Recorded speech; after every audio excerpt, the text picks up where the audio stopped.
2004 నుంచి 14 దాకా కాంగ్రెస్ అధికారంలో ఉన్నప్పుడు రాజశేఖర రెడ్డి గారి ప్రభుత్వంలో ప్రతి మాట అమలు చేసినాం. మనం ఒకటి కూడా ఫెయిల్ కాలే. అది ఉచిత విద్యుత్ కావచ్చు, రుణమాఫీ కావచ్చు, ఆరోగ్యశ్రీ కావచ్చు, ఫీజు రియంబర్స్మెంట్ కావచ్చు, ఏ స్కీమ్ తీసుకున్నా మనం అన్ని అమలు చేసినాం. 2014 నుంచి 24 దాకా ఉన్న బీజేపీ కావచ్చు, టీఆర్ఎస్ కావచ్చు. బీజేపీ ఉదాహరణ 15 లక్షలు ఇస్తాను చేసిందా? పబ్లిక్గా చెప్పింది, ఓపెన్గా చెప్పిందా? 15 లక్షలు వేయలే. దాని తర్వాత రైతుల ఆదాయాన్ని రెట్టింపు చేస్తాను, అది అయిందా? రైతులకు పెన్షన్ ఇస్తాను, తెలంగాణ విభజన హామీని అమలు చేయాలి, సంవత్సరానికి 2 కోట్ల ఉద్యోగాలు ఇస్తాను, పోగ మొత్తం దేశాన్ని మొత్తం అమ్మేస్తుంది ఆదానికి అంబానికి. తెలంగాణ ఏర్పాటును పార్లమెంట్లో క్రిటిసైజ్ చేశారు, తల్లిని చంపి పిల్లలు చేసుకున్నారు. అటువంటి వాళ్ళు ఓటు అడిగే హక్కే ఉన్నది. బండి సంజయ్ ఎంపీ 5 ఏళ్ళల్లో సైదాపురం మండలానికి ఎన్నిసార్లు వచ్చినా ఏం చేసినా అవుతుంది. నేను ఎంపీ ఉండి నేను ఎన్నిసార్లు వచ్చినా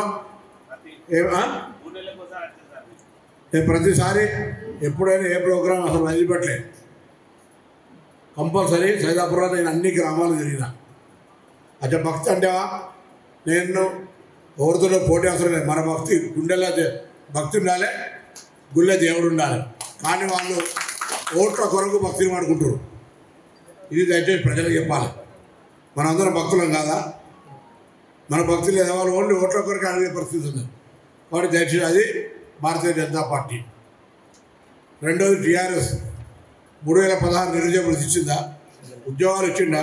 రైతు రుణమాఫీ చేసిండా? దళిత బంధు ఇచ్చిండా? డబుల్ బెడ్రూమ్ ఇచ్చిండా? 3 ఎకరాలు జాగా ఇచ్చిండు. ఏమి ఇచ్చిండు? వారి మన 6 గ్యారెంటీల గురించి అడుగుతున్నారు వీళ్ళిద్దరు. 6 గ్యారెంటీల గురించి అడిగినప్పుడు ఊర్లలో, రాష్ట్రంలో మనం జవాబు చెప్తున్నాం. నేను చెప్తున్నా, ముఖ్యమంత్రి చెప్తున్నా, అందరు నాయకులు చెప్తున్నారు.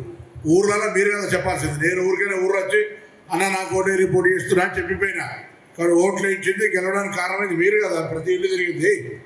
మళ్ళీ కూడా ఇలా మీరే చెప్పాలి కదా. ప్రతి ఊరు తిరిగి, ప్రతి ఇల్లు తిరిగి మీరే కదా ఓట్లు ఇచ్చాల్సింది. కాబట్టి నేను మీ అందరికీ ఎందుకు చెప్తున్నా, ఇది జరుగుతున్నా అందరికీ తెలిసి వస్తాము. కానీ చెప్పడానికి మనము ఇప్పుడు చదువుకు నేర్చుకోగా మనం గురువు దగ్గరికి ఎందుకు ఇంకొకటి నేర్చుకుంటామని. అట్లనే మీ అందరినీ కోరేది ఏంటంటే, దయచేసి భారతీయ జనతా పార్టీ వాడో పిఆర్ఎస్ వాడో మనం అనడానికి హక్కు లేదు. మీ మండలంలో కూడా ఎక్కడైనా బస్సులు కావాలంటే బస్సులు ఏర్పాటు చేసే బాధ్యత నాది. ఎలక్షన్ తర్వాత కానీ బస్సులలో మంది ఎక్కాలి. ఎక్కకపోతే మన బస్సు క్యాన్సిల్ చేసుకుంటాం. ఎలక్షన్లు అయిపోయి ఎలక్షన్ కాగానే ఏ ఊరు కావాలో ఆ ఊరికి బస్సు వేస్తాను. ఎలక్షన్ దాకా కొద్దిగా ఒప్పుకోవడం, ఎలక్షన్ కోడ్ ఉందని వేస్తాను, నాకు భయపడుతూ. దాని తర్వాత ఎలక్షన్ కాగానే మీ అందరి బస్సులు వేయించేటువంటి బాధ్యత నాది. నేనే చెప్తున్నా కదా. దాని తర్వాత 500 గ్యాస్ సిలిండర్ మనం వాస్తవంగా ఢిల్లీ ప్రభుత్వంతో అంటే కేంద్ర ప్రభుత్వంతో టైం చేసుకుంటే వాడు మనకు సహకరించకపోతే ఇప్పుడు 925 కట్టాల్సి వస్తుంది. వాళ్ళ 425 వాపసు పోతాయి. అది కొద్దిగా ఇబ్బంది అవుతుంది. ఇబ్బంది అంటే చెప్పండి, వాళ్ళు బరాబర్ 500 సిలిండర్ ఇచ్చే బాధ్యత కాంగ్రెస్ గారు గట్టిగా చెప్పండి. దాని తర్వాత 200 యూనిట్ల కరెంటు ఫ్రీ అందరికి వస్తుంది కదా. ఊర్లలో ఎంత శాతం వస్తుంది? ఒక ఊర్లో అంతా 85% వస్తుందా? 90%? 80% 200 యూనిట్ల కరెంటు ఫ్రీ వచ్చిందంటే వాళ్ళకు నాకు తెలిసి ఆర్టీసీ బస్సు అందరికీ 200 యూనిట్లు అందరికీ, గ్యాస్ సిలిండర్ కూడా అందరికీ వస్తుంది. ఒకవేళ ఇబ్బంది ఉంటే చెప్పాలి. ప్లస్ 10 లక్షల ఆరోగ్యశ్రీ, 10 లక్షల ఆరోగ్యశ్రీ.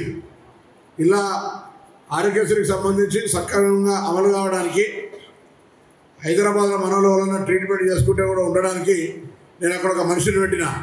ఆ మనిషి సేవల వరకు తీసుకున్నాను. మండలంలో చారిటబుల్ సేవలు తీసుకున్నా. అంటే మీ మండలం లీడర్లకు చెప్పండి, మా ఆఫీస్కి చెప్పండి, నాకు చెప్పండి, లేదా చారికి చెప్పిన హాస్పిటల్లో బెడ్ దొరకకపోతే బెడ్ ఇప్పిస్తాడు, మంచి డాక్టర్తో ట్రీట్మెంట్ ఇప్పిస్తాడు, బిల్లు తక్కువ చేస్తాడు. నీమ్స్లో అయితే ముందే ముఖ్యమంత్రి సహాయ నిధికి శాంక్షన్ తీసుకొచ్చి ఇస్తాడు. అన్ని ట్రీట్మెంట్ అయిపోయి ఇంటికి వచ్చినాక బిల్లులు అన్ని తీసుకొని సీఎం రిలీఫ్ కూడా అప్లై చేస్తాడు. డ్రింకింగ్ వాటర్ కూడా ఇప్పుడు ఇంకా మీ ఊర్లలో త్రాగునీటి సమస్య కాయలు తెచ్చుకోండి. అది కాక అమ్మ పాఠశాల కింద పాఠశాలలు అన్నిటికీ పైసలు వచ్చినాయి. అది గ్రామ మహిళా సంఘాలు చేస్తాయి. ప్రతి స్కూల్ కలరింగ్ అవుతుంది, రిపేర్లు అవుతాయి. పాఠశాలలు అన్నిటికీ ఎడ్యుకేషన్ సిస్టమ్ని ఇంకా మీ ఊర్లలో ప్రతి ఊరికి వాటర్ ఫిల్టర్ ఇస్తా అని చెప్పండి. ప్రతి ఊరికి ఓపెన్ జిమ్ ఇస్తా, రోడ్లు కనెక్టివిటీ చేస్తా. దాని తర్వాత బస్సులు చెప్పిన రోడ్డా మనం అసెంబ్లీలో ఇటు అటు తిరిగి కోడలు వచ్చినటువంటి పరిస్థితులలో దయచేసి ఎవరి బూతులో వాళ్ళు గెలవకుండా రేపు నాకు కాగితం పట్టుకొని వస్తే నేను కూడా తీసుకుంటా, కాగితం తీసుకొని ఇలా పక్క పెట్టేస్తాను. ఎవరి బూతుల్లో గెలుస్తారో వాళ్ళకు అడిగిన ప్రతి పని 100% వీలైనంత వరకు చేస్తాను. అది ఏమన్నా కావచ్చు, ఇబ్బంది అయితే కావచ్చు. మీ పిల్లలకు సంబంధించి మన దగ్గర వాళ్ళ కార్యకర్తల పిల్లలు చదువుకోవడానికి ఉంటే వాళ్ళకి ఫీజు తక్కువ చేయడం, సహకారం చేయడం చేస్తాం. రేపు పొద్దున నిరుద్యోగులకు సంబంధించి పిల్లలు పెరిగిన వాళ్ళు ఉంటే కొద్దిగా ఇబ్బంది అయినా 4 రోజులు అయితే కొద్దిగా అనుభవం వచ్చేస్తుంది. 4 రోజులైనాక అందరినీ ఏమేమి ఉన్నారనేది ఒక లెక్క తీసుకుంటాం. మన వాళ్ళందరూ తీసుకొని ఎక్కడెక్కడ సెట్ చేయాలో అక్కడ సెట్ చేస్తాం. కార్యకర్తలుగా మనం మన గ్రామాల్లో మెజార్టీ తెచ్చుకుంటే ఎమ్మెల్యే గెలిచినా నాకు సపోర్ట్గా ఎంపీ గెలుస్తాడు. మేము ఇద్దరం కలిసి రేపు పొద్దున మళ్ళీ మిమ్మల్ని ఎంపీటీసీలుగా, మండల ప్రెసిడెంట్గా, జడ్పీటీసీలుగా, సర్పంచులుగా, సింగిల్ విండో లీడర్గా చూసే అవకాశం మాకు ఉండాలి. మా నుంచి ఎవరు తప్పు ఉన్నది, ఎమ్మెల్యే సార్ ఇప్పుడు రెస్పాండ్ కాలే, ఈ పని చేయలే, మనం కాంగ్రెస్లో పూర్తిగా బాగలేదు అని అంటే చెప్పుర్రి. టీఆర్ఎస్ను, బీజేపీని, కాంగ్రెస్ను ఇట్లా లెక్క పెట్టి చూస్తే ఎవరు బాగున్నారు? మనమే బాగున్నాం కదా. ధైర్యంగా చెప్పగలుగుతారా? ఊళ్ళలో ధైర్యంగా చెప్పగలిగినప్పుడు ఊళ్ళలో ఆడలే లేడీస్ అయితే 100% మనకున్నారా. హుస్నాబాద్ నియోజకవర్గం అంటే మీ అందరూ కూడా ఎక్కడికైనా పోతే అంతకుముందు హుజరాబాద్ డీటెయిల్ రాజేందరు, సిద్దిపేట అంటే హరీష్ రావు. ఇప్పుడు హుస్నాబాద్ మీకంటే గౌరవం పెరుగుతుంది. కరీంనగర్ కానీ ఎడిగారు ఉంది, గౌరవం ఉందా లేదా? ఏమైనా ఏం చేస్తారో కష్టపడండి. మేము ఈ ఊర్లల్లో అన్ని ఎలక్షన్కి సంబంధించి వస్తాయి. రేపు పొద్దున ఉపాధి హామీ కూడా 400 రూపాయలు ఇస్తామని ఉపాధి హామీ కార్మికులు కూడా చెప్పండి. మిగతా స్కీమ్స్ అన్నీ జనగణన, రుణమాఫీ మనం ఎట్లా చెప్పిన 1,00,000 వేతనము, 1,00,000 ప్రతి నారి ఆడలకు కూడా 1,00,000 రూపాయలు ఇస్తాం. ఇవన్నీ కేంద్రం నుంచి ఉన్నాయి. ఇవన్నీ కూడా కార్యక్రమాలు జరుగుతాయి. కాబట్టి దయచేసి ఇప్పుడు ఈ కొత్త ఏడాది కంటే మనం ఇన్ని చేస్తున్నాం నమ్మకం. ఊర్లో మంచి చెడు మీరు ఉంటారు, దయచేసి మీరు అంతే బరాబర్ ఓట్లేస్తారు. ఇక మీరే మనం ఓట్లను కలవక చక్కగా పని చేయకపోతే కష్టపడుతుంది. నమస్తే అండి. ఇది వ్యాపారం గురించి కాదు, ఓటు గురించి. ఎన్నికల్లో ఓటు వేయడం మన హక్కు మాత్రమే కాదు, కర్తవ్యం. ఎంతో మంది మహా నేతలు శ్రమించి ప్రాణత్యాగం చేసి ఈ అవకాశాన్ని మనకిప్పించారు. అందరూ ఓటు వేద్దాం. ఎందుకంటే ఓటు హక్కు ఊరికే రాదు. నా ఓటు ఎవరికో తెలుసా? అది సీక్రెట్ అండి.